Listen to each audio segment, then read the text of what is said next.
आजिर प्रसंग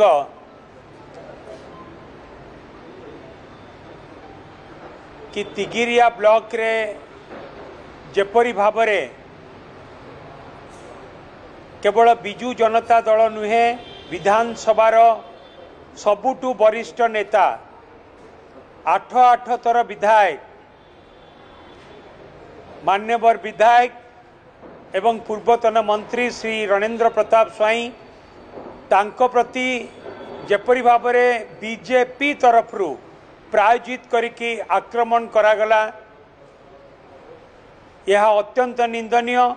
ताकू आमे बिजू जनता दल तरफरु निंदा करुछु एवं जेउ परि भावरे आक्रमण करागला एवं उद्देश्यमूलक भावरे एवं पुलिस आज जड़े दिज क्या धरी से घटना रे जड़े दिज संपृक्त नथिले से घटना रे बहुत व्यक्ति संपृक्त थिले एवं कहार प्ररोचना रे एपरि करा जायछि से बीजेपी रो नेता किए एवं जो परि भावरे आक्रमण करागला ताकू जेते निंदा कले भी कम पड़िबो। एही परिप्रेक्षी रे आमे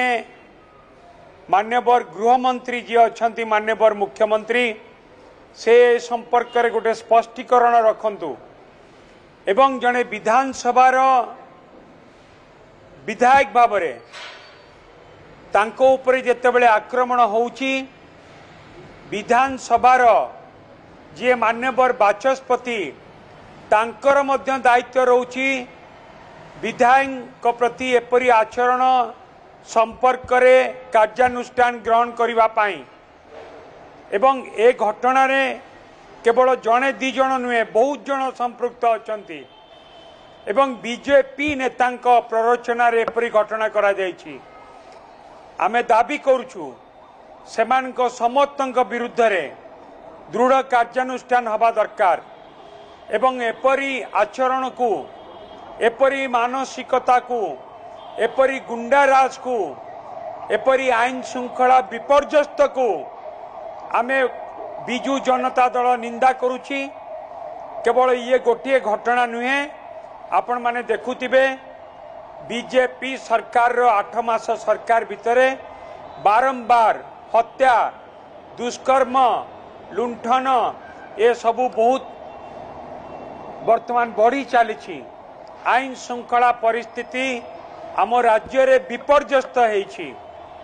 ये 8गड़ निर्वाचन मंडल रे ये गोटे कथा नुहे आउ गोटे कथा कि खुंटुणी पंचायत रे खुंटुणी ग्राम पंचायत रो पीओ जी काम कर जने सरकारी कर्मचारी तांको उपरे मध्य बीजेपी कर्मी माने मरणात्मक आक्रमण करिसंती ताकू मध्य आमे निंदा करूछु। गोटे सरकारी कर्मचारी मध्य आज सुरक्षित नुहे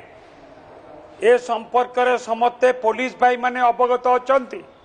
किंतु पुलिस उपरे आज चाप कि कौनसी कार्यानुष्ठान न नबा पाई आज पुलिस भाई माने